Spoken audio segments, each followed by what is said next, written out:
Good morning everybody. आज मैं आप लोगों को बताऊंगा कि आप वेट लूज़ किस तरह कर सकते हैं। मेरे पास क्या सर्टिफिकेशन है वेट लूज़ करने की या करवाने की, कोई सर्टिफिकेशन नहीं है। बस इतना सा है कि मैं 1 साल पहले ऑलमोस्ट बहुत ज़्यादा फैटी था, बहुत ज़्यादा मोटा था। मेरा जो वेट है वो 96 kg 97 kg था, जो कि बढ़ता जा रहा था। मैंने उस वेट को रिड्यूस करके 68 kg किया। मैंने घर पे जिम भी सेटअप करी और वो सारे इक्विपमेंट्स जो हैं जो कि चाहिए होते हैं वो सब मैंने ला के रखे ताकि मैं जिम करके अपना वेट कम कर सकूं। लेकिन वो आज तक इसी तरह पड़े हुए हैं। मेरे वेट लूज करने में इन्होंने कोई ज़्यादा हेल्प की नहीं। अब ज़रूरी ये नहीं है कि ये अगर मुझे हेल्प नहीं की तो किसी और को हेल्प नहीं करेगा, लेकिन मैं अपना एक्सपीरियंस आप लोगों के साथ शेयर करूंगा कि मैंने वेट किस तरह लूज़ किया। 97 ऑलमोस्ट 97 kg टू 68 kg में किस तरह लेके आया। देखें, वेट लूज़ करना और मसल बिल्ड करना दो डिफरेंट चीज़ें हैं। जब हम इसको मिक्सअप करते हैं तो हमारा दिमाग जो है वो फटीग हो जाता है और हम दोनों में से कोई भी अचीव नहीं कर पाते। अगर आप वेट लूज़ करना चाहते हैं, पहले अपना माइंड क्लियर कर लें कि आप चाहते क्या हैं। अगर तो आप वेट लूज़ करना चाहते हैं तो the practice needs to be different. अगर आप मसल गेन करना चाहते हैं the practice needs to be different. ये मेरा अपना पर्सनल एक्सपीरियंस है। Other people can have their own experiences, but I believe कि ये मोस्टली लोगों के लिए काम करता है। 90% पीपल जिनको मैंने रेकमेंड किया है उन्होंने फॉलो भी किया है, they have all been successful. अच्छा, 97 और 68 जो है बड़ा बहुत ज़्यादा ऑलमोस्ट 28 kg जो है मैंने लूज़ किया। अब उसके अंदर बेसिकली जो फार्मूला है ना वो बड़ा सिंपल है, कोई बहुत ज़्यादा रॉकेट साइंस नहीं है, बड़ा सिंपल सा फार्मूला है that you needs to follow.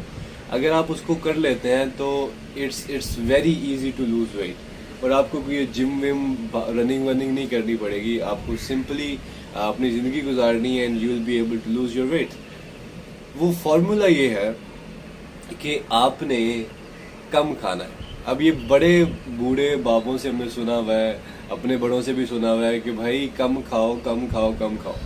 लेकिन इसका जो अगर आपको मैं साइंटिफिकली बताऊं तो ये कि जो आपके जो जिसम इंसुलिन होती है वो इंसुलिन ट्रिगर कर जाती है each time you eat something, ठीक है। तो जो बॉडी के अंदर एक सर्टेन टाइम के बाद इंसुलिन रेजिस्टेंस का एक एलिमेंट आ जाता है जो कि आपको आपके जिस्म के अंदर फैट स्टोरेज जो है वो करना शुरू हो जाता है। फैट स्टोर जो है वो ना सिर्फ आपके यहाँ पे बेली पे या साइड्स पे या बैक पे, बल्कि फैट जो है वो आपके जो जिस्म के अंदर ऑर्गन्स हैं, हार्ट है, किडनीज हैं, लंग्स हैं और दूसरी तीसरी जगह जो है, लंग्स पे तो ज़्यादा नहीं लेकिन किडनीज पे ज़्यादा इफ़ेक्ट करता है और बाकी जो इनर ऑर्गन्स हैं जैसे लिवर है, तो वो फैट इन ऑर्गन्स के ऊपर स्टोर होना शुरू हो जाता है जो कि ना सिर्फ आपको बल्की बनाते हैं बल्कि आपके जो ओवरऑल हेल्थ है उसको भी प्रॉब्लम में आती है वो चीज़ें। अच्छा, अब इसको कम खाना क्यों, किस तरह खाना चाहिए, क्या खाना चाहिए, किस तरह ये रूटीन फॉलो की जा सकती है, ये मैं थोड़ा सा एक्सप्लेन करता हूँ। बाकी नेक्स्ट वीडियोस के अंदर मैं और ज़्यादा एक्सप्लेन करता रहूँगा।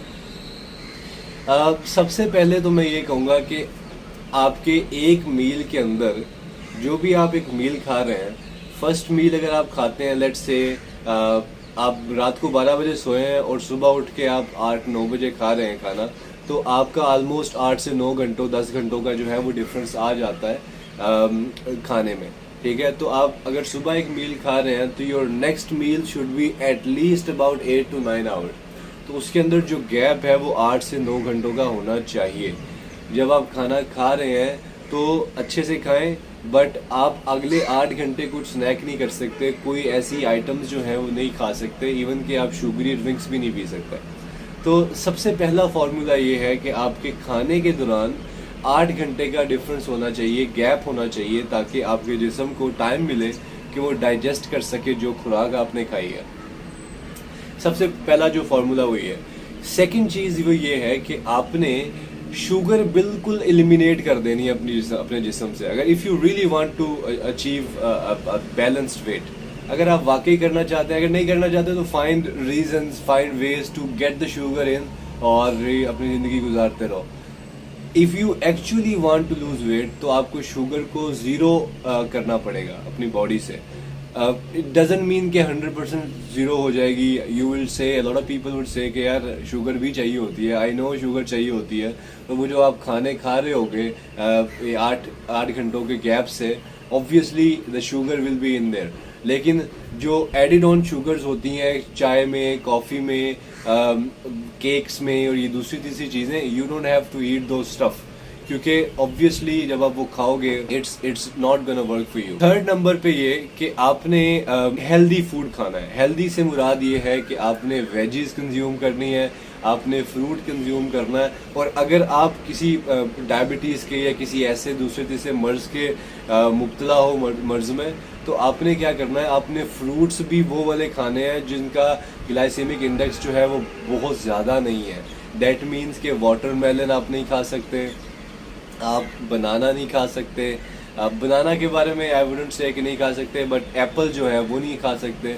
जिसके अंदर शुगर की क्वांटिटी जो जिसका ग्लाइसेमिक इंडेक्स ज़्यादा है, वो आप आइटम शुगर के नहीं खा सकते. तो ये वो 3 चीज़ें हैं कि अगर आप इसको फॉलो कर लें तो आप जो है वो एक बैलेंस्ड वेट जो है वो गेन कर सकते हैं.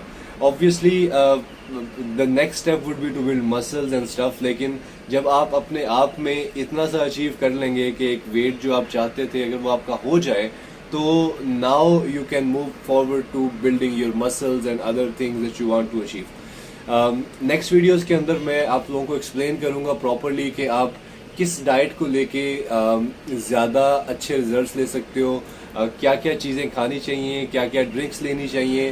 तो late me know if you guys like this video. अगर कोई क्वेश्चन है तो कमेंट सेक्शन में पूछ लो.